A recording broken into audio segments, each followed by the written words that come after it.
ಮತ್ತು ಪರ್ಯಾಯ ಪದಗಳನ್ನು ಪರಿಶಿಷ್ಟ ಪಂಗಡಕ್ಕೆ ಸೇರ್ಪಡೆ ಮಾಡಲು ಪೂಜ್ಯರು, ಜನಪ್ರತಿನಿಧಿಗಳು, ಅಧಿಕಾರಿಗಳು ಮತ್ತು ಸಮಾಜದ ಮುಖಂಡರು ಉನ್ನತ ಮಟ್ಟದ ಸಭೆಯನ್ನ ಮಾಡಿ ಅಧಿಕೃತ ಪ್ರಸ್ತಾವನೆಯನ್ನ ರಾಜ್ಯ ಸರ್ಕಾರದಲ್ಲಿ ಮಂಡಿಸಿ ಕೇಂದ್ರಕ್ಕೆ ಶಿಫಾರಸು ಮಾಡುವಂತೆ ಜಿಲ್ಲಾ ಕೋಲಿಕಾಬಲಿಕ ಮತ್ತು ತಳವಾರ ಸಮುದಾಯಗಳ ಸಮನ್ವಯ ಸಮಿತಿ ಆಗ್ರಹಿಸಿದೆ. ಕೇಂದ್ರ ಬಿಜೆಪಿ ಮತ್ತು ರಾಜ್ಯ ಸರ್ಕಾರಗಳು ತಳವಾರ ಜಾತಿಯ ಸಂವಿಧಾನಬದ್ಧವಾಗಿ ಎಸ್ಟಿ ಪಟ್ಟಿಯಲ್ಲಿ ಸೇರ್ಪಡೆ ಮಾಡಿರುವುದರಿಂದ ಸರಳವಾಗಿ ಪ್ರಮಾಣ ಪತ್ರ ಲಭ್ಯವಾಗ್ತಾ ಇತ್ತು.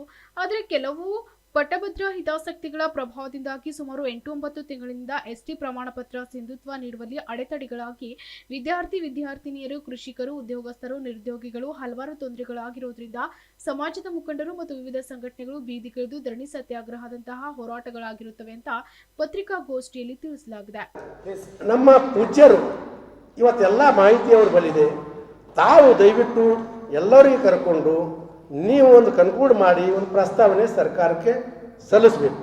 ಅದು ಹಿಂದೆ ಸಲ್ಲಿಸಬೇಕಾಗಿತ್ತು, ಸಲ್ಲಿಸಿಲ್ಲ. ಈಗಲಾದರೂ ಕಾಲು ಮಿಂಚಿಲ್ಲ. ಎಲ್ಲರೂ ಕೂಡಿಕೊಂಡು ಆ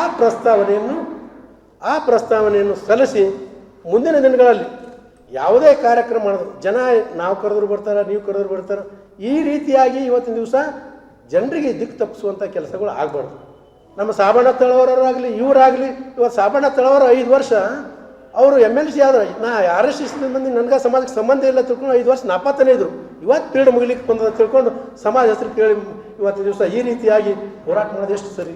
ಆದ್ದರಿಂದ ನಮ್ಮ ವಿನಂತಿ ಏನದಪ್ಪ ಅಂತ ತಮ್ಮ ಮುಖಾಂತರ ಈಗಲಾದರೂ ಕಾಲು ಮಿಂಚಿಲ್ಲ ಪೂಜ್ಯರ ನೇತೃತ್ವದಲ್ಲಿ ಇವತ್ತಿನ ದಿವಸ 3 ಮಂದಿ MLCಗಳು ಎಲ್ಲ ಮುಖಂಡರು ಕೂಡ್ಕೊಂಡು ನಮ್ಮ ಈ ಪ್ರಸ್ತಾವನೆಯನ್ನು ಏನು ಕಳಿಸುವಂಥ ಕೆಲಸ ಮಾಡಬೇಕು ಎನ್ನುವಂಥ ಮನವಿಯನ್ನು ನಾ ಮಾಡ್ತಾ ಇದ್ದೀನಿ.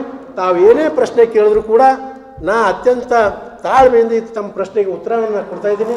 ದಯವಿಟ್ಟು ನಮ್ಮ ಒಂದು ಇದಕ್ಕೆ ಸಹಕಾರವನ್ನು ತಾವು ಹಿಂದೆ ಕೂಡ ಕೊಟ್ಟಿದ್ದೀವಿ. Bureau report, SSV news, Kalaburagi.